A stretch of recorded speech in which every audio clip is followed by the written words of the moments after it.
this wave of assassinations happening? In fact, they use that word contagion. If you look at what the head of NYPD intelligence, which is a very big office, NYPD is, on the footing of a national agency, multi-billion-dollar budget, and she gave a public speech to the Atlantic Council, a think tank, in which she described this explicitly in, counter-terror terms, including the speech being expressed in support of Mangione. And so it's not just about him as an individual. They are treating this, like you said, in using the word contagion. There's this whole, law enforcement theory that it was almost like the Cold War. Or Vietnam, the idea that it's going to jump from communism will jump from one country to another and then it'll spread to another.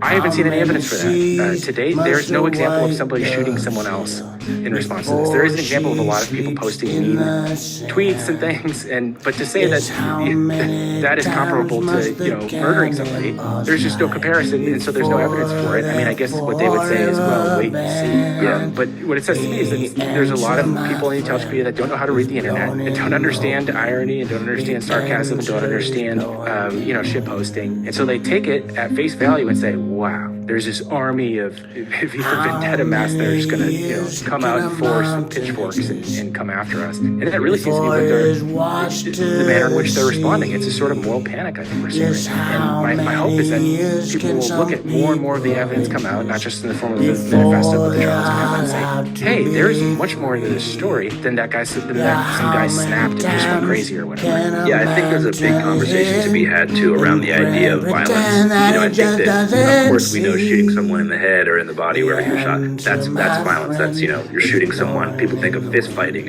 and those kind of actions. Assassinations, that's violence. But they don't use that term when they think about policies that lead to people dying.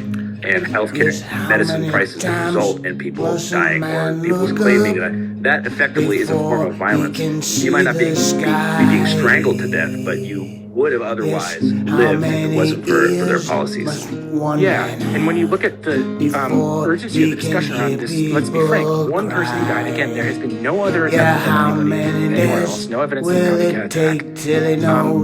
It's hard to look at that and say there's any other reason for that than that he was a rich, powerful person. And he's still benefiting from that status even in death, while literally tens of thousands of people die from having to ration insulin, for just one example, something that costs pennies on the dollar to manufacture. It's a disgrace. What do you even say to that? And the fact that